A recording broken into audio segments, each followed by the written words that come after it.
안녕하세요. 바나의 서재입니다.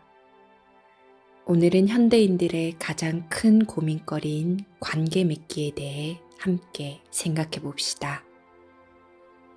관계를 맺는다는 건 동전의 양면과도 같습니다. 언제나 긍정성과 부정성이 공존하지요. 가족이나 친구 같은 사적인 관계 외에도 사회생활을 하면서 우리는 자의로든 타의로든 다양한 관계를 맺습니다. 따라서 각각의 관계나 상황에 맞는 태도와 말투를 선별적으로 써야 하지요. 직장에서는 상하관계에 일이라는 요소까지 더해져 관계가 한층 복잡 미묘해집니다. 그러니 어린 시절 비교적 단순했던 관계와는 다를 수밖에 없지요. 책임져야 할 것들이 많아지면 관계가 순수한 호감으로만 이어지지 않는 경우가 많습니다. 따라서 말 한마디를 해도 언제나 조심스럽지요. 사실 친한 관계에서도 마찬가지입니다. 친할수록 예의를 지켜야 관계를 지속할 수 있다는 걸 우리는 너무 잘 알고 있습니다. 그러니 가족에게조차 나의 전부를 꺼내놓기가 점점 힘들어집니다. 따라서 다양한 관계 속에서도 외로움을 느끼는 사람들이 많아지는 것이지요. 이처럼 나이가 들면서 삶이 복잡해진 것만큼 관계 역시 복잡해지니 점차 관계 자체에 회의감을 느끼는 사람들이 늘어갑니다. 그렇다면 이성적인 인간이 많은 고민거리를 안기고 에너지가 소비되어 대단히 비효율적임에도 관계를 지속하는 이유는 무엇일까요? 사실 관계 맺기에서 두려움이라는 화두는 빠지지 않고 등장합니다. 고대인들에게 관계 맺기는 곧 생존과 직결된 문제였습니다. 수렵, 채집이 생계수단이었던 시절에 다른 동물에 비해 물리적으로 약했던 인간은 무리 속에 섞여야 생존할 수 있었습니다. 협동이 생존율을 높일 수 있는 필수 불가결한 방법이었던 것이지요. 농경사회가 되면 더더욱 무리 생활이 중요해집니다. 한 곳에 정착해서 땅을 개간하고 농사를 지어야 하는데 생산율을 높이기 위해서는 협동이 중요했습니다.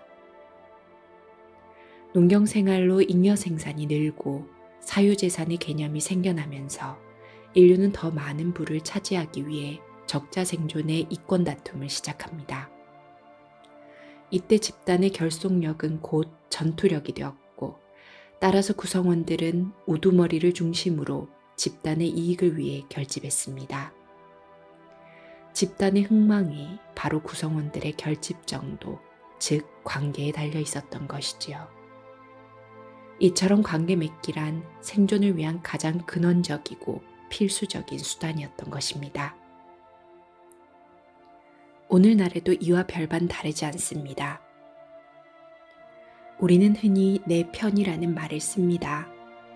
가족이든 친구든 동료든 가정과 사회에서 내 편을 만들면 삶이 한결 수월해집니다. 내 편이 없는 사회생활을 생각해 보세요. 얼마나 낯설고 두렵겠습니까? 그래서 학창시절에는 학년 초에, 사회생활에서는 사회 초년생이거나 이직을 한 초창기에 우리는 평소보다 잔뜩 긴장해서 사소한 일에도 촉각을 곤두세우지요. 다행히 가정에서나 사회에서 내 편을 수월하게 만들면 큰 문제가 없지만 그 반대의 경우라면 당사자는 크나큰 트라우마에 시달리기도 합니다. 작년 엄청나게 인기를 끌었던 드라마 더 글로리는 학창시절 끔찍한 학교폭력에 시달린 주인공이 자신을 괴롭힌 가해자들에게 복수를 하는 내용을 골자로 합니다. 드라마는 가상의 이야기를 바탕으로 하지만 안타깝게도 현실이 드라마보다 결코 더 낫다고도 할 수 없지요. 부모의 학대와 학교 폭력으로 영혼이 망가진 수많은 사람이 어른이 되어서도 여전히 치유받지 못한 채 힘든 삶을 사는 경우를 우리는 주변에서 많이 보았습니다. 특히 생애 초반에 부모와의 관계는 절대적으로 중요합니다. 어린 나이에 제대로 사랑받지 못한 경험은 삶과 타인을 바라보는 관점을 부정적인 방식으로 고정할 수 있습니다. 물론 힘든 어린 시절을 보냈다고 해서 모두가 망가진 삶을 사는 것은 아니지요. 어떤 이들은 트라우마를 잘 극복하여 현명하고 강인한 어른으로서 귀감이 되는 삶을 살기도 합니다. 다만 무력한 어린 시절 경험한 버림받거나 학대당한 기억은 영혼 깊이 새겨져 그 어떤 트라우마보다 떨쳐내기 어려운 것임에는 분명합니다. 이처럼 부모와 애착관계가 제대로 형성되지 못한 아이들, 학창시절 학교폭력을 당했던 학생들, 사회생활에서 은근한 따돌림과 괴롭힘을 당한 이들은 모두 엄청난 고통과 트라우마로 오랫동안 괴로워합니다. 한번 관계가 망가져 본 사람들은 좀처럼 그 굴레에서 벗어나기가 어렵지요. 타인의 선의를 의심하거나 끝없는 자기 비판으로 스스로를 좀먹기도 합니다. 잘못된 것임을 알면서도 좀처럼 태도를 바꾸기가 어렵지요. 사실 트라우마를 굳이 언급하지 않더라도 사회생활을 하며 관계를 맺는 일 자체가 상당히 가혹한 것입니다.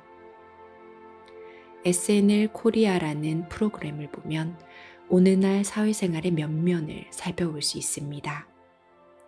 약간 과장되게 표현한 부분은 있지만 현실을 신랄하고 유머러스하게 풍자하고 있습니다. 특히 직장인으로 사는 게 얼마나 고달프고 힘든지 여러 에피소드를 통해 우스꽝스럽지만 현실적으로 보여주지요. 좋은 아이디어를 가로채거나 타인의 공을 자기에게로 돌리는 사람들, 시기 질투로 상대를 모함하거나 기싸움을 하는가 하면 편가르기로 은근히 따돌림을 조장하는 사람들도 있습니다. 갑질로 인격을 모독하고 수치심을 주거나 빈부의 격차를 절감해야 하는 순간도 많지요. 여기에 세대 차이로 인해 발생하는 소통의 어려움도 있습니다. 요즘 MZ 관련 콘텐츠가 많은데 사실 세대 차이는 어제 오늘의 문제는 아니지요. 지금 세대가 잘됐다, 못됐다를 떠나서 시대의 변화로 파생되는 세대 간의 차이는 불가피한 것입니다. 이처럼 다양한 가치와 관점이 혼재하고 절대적인 기준이 없이 스스로 기준을 세워서 헤쳐나가야 하는 사회생활은 모두에게 힘든 일이지요. 그런데 관계를 유심히 살펴보면 유독 분란의 중심에 있는 사람들이 있습니다. 누가 봐도 문제 있는 성격을 지니고 있다면 당연하겠지만 그렇지 않은데도 상사나 동료와 엮여 고난을 겪는 사람들이 있지요. 그 이유는 무엇일까요? 가령 나를 괴롭히는 상사가 있다고 합시다.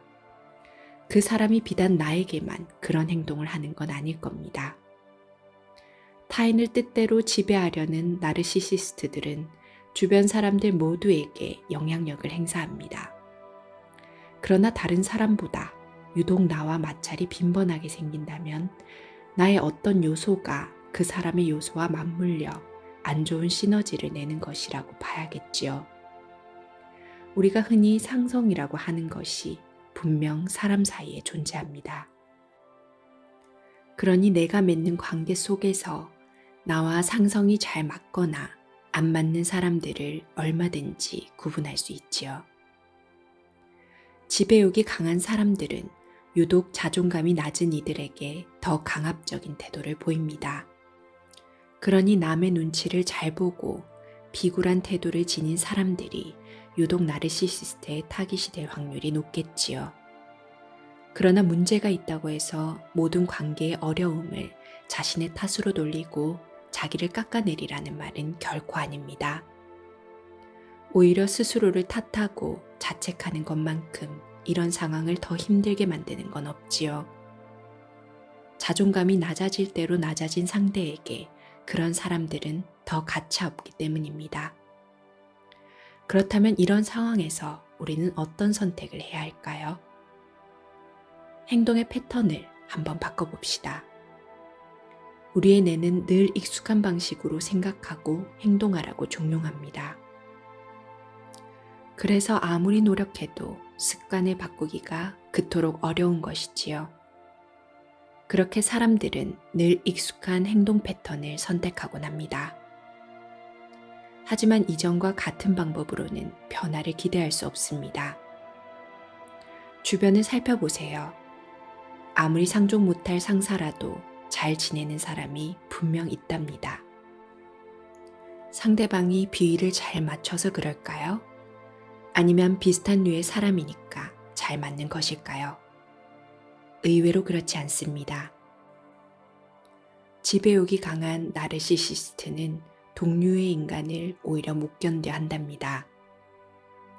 그렇다면 모든 사람이 싫어하는 부류와도 적당히 잘 지낼 수 있는 사람은 어떤 성격을 가지고 있을까요? 일단 부정적인 감정을 잘 떨쳐냅니다. 부당한 지적에 순간 기분 나빠할 수는 있지만 그 감정이 오래 가지는 않지요. 부정적인 감정은 또 다른 부정적인 상황을 끌고 온다는 걸 알기 때문일 겁니다. 아침에 일이 꼬이면 하루 종일 재수가 없는 경우가 많습니다. 이처럼 한번 어그러진 감정은 섣부른 결정을 이끌고 또다시 상황을 악화시킵니다. 그러니 무의식적으로 이끌리는 부정적인 감정을 단호하게 끊어낼 수 있어야 하겠지요. 다음으로 상사의 평가에 전적으로 의지하지 않습니다. 그래서 그 말에 훨씬 덜 휘둘리지요. 건설적인 비판은 의연하게 받아들이지만 편향되고 왜곡된 부정적인 의견은 걸러들을 줄 압니다. 겉으로는 순종적으로 받아들이는 것 같지만 상사의 일방적인 시선이 전부 진실은 아님을 잘 알고 있습니다. 그러니까 의견과 사실을 구분할 줄 아는 것이지요. 굉장히 중요한 태도라고 할 수 있습니다. 사람들은 흔히 의견과 사실을 혼동합니다. 그래서 사실을 얘기하는데 상대의 의견이 편파적이라고 생각하며 기분 나빠하기도 하고 반대로 상대의 의견이 사실이라고 믿으며 거기에 너무 의존하기도 하지요. 사실과 의견을 구분하지 못하는 경우 상대의 의도를 곡해하고 오해하여 문제가 발생하기도 합니다. 마지막으로 관계가 두루 원만한 사람들은 자신의 기준으로 모든 사람을 판단하지도 잘못된 의견이나 일을 바로잡으려고 너무 애쓰지도 않습니다. 여유롭고 유연한 사람이지요. 겉보기에는 그저 줏대 없이 사는 것처럼 보일 수 있지만 사람 사이에 절대적으로 옳고 그름이 없다는 것을 잘 알고 있는 경우가 많습니다. 그러니 상사가 정말 참기 힘든 부류의 사람이라도 섣부른 정의감으로 강하게 부딪히지도 그 사람을 바로 잡으려고 너무 애쓰지도 않습니다. 애초에 타인을 바꾸는 게 불가능하기 때문입니다. 대신 윤리적인 정도를 지키면서도 분란이 일어나지 않도록 매 순간 유연하게 대처하지요. 관계의 미학이라는 말이 있습니다. 관계 속에서 적용되는 다양한 윤리적, 철학적 문제들과 관계를 통한 만족감, 행복감, 충만함 등을 포괄적으로 일컫는 것입니다. 사실 여러분이 지금 고민하는 문제도 모두 나름의 자양분이 되어 앞으로 만들어갈 관계에 적지 않은 도움을 줄 테지요. 다만 우리는 지금 현실의 문제에 너무도 천착해서 먼 훗날을 생각할 여력이 없습니다. 저 역시 관계에 어려움을 겪을 때마다 스스로 자책하거나 그 문제가 영원히 이어질 것이라 믿기도 했었지요. 하지만 모든 문제는 끝이 있기 마련이고 일반적으로 그 끝은 우리도 모르는 사이에 성큼 다가와 있습니다. 어느 날 문득 이전과 같은 문제로 더 이상 고민하고 있지 않은 자신을 발견할 때가 올 겁니다. 그러니 어떤 문제로 고민하고 있더라도 그게 영원히 계속될 것이라 믿지 마세요. 무엇보다 혼자만 그런 문제를 안고 있다고 생각하지 말길 바랍니다. 그런 생각이 여러분을 고립시키고 외롭게 만들 테니까요. 우리는 모두 저 나름의 고민을 가지고 오늘을 살고 있습니다. 지금 문제를 가지고 있더라도 잠깐 시선을 돌려 여러분이 누리고 있는 것들에 초점을 맞춰 봅시다. 그러면 이전에는 알지 못했던 것들이 눈에 보일 겁니다. 그러면 자연스레 감사의 마음이 솟아나지요. 그렇게 당연하게 누리던 것에 감사하게 되면 역설적으로 여러분을 괴롭히던 문제들도 조금씩 나아집니다. 여러분의 에너지가 변했기 때문입니다. 초점을 맞추는 것은 에너지를 쓰는 것이고, 감사와 행복에 초점을 맞추면 자연스레 나의 에너지는 그쪽으로 흐르게 됩니다. 한번 흐른 에너지는 흩어지지 않고 계속 긍정적인 상황들을 만들어내며 선순환될 것입니다. 그러니 지금 당장 여러분의 에너지를 긍정적인 방향으로 흐르도록 해봅시다. 조금이라도 나아진 기분을 느낀다면 성공입니다. 그렇게 작은 성공이 모여서 분명 큰 변화를 만들어낼 겁니다. 그런 변화를 이끌어낼 수 있는 매일에 감사하며 오늘 영상 마무리하겠습니다. 감사합니다. 바나의 서지였습니다.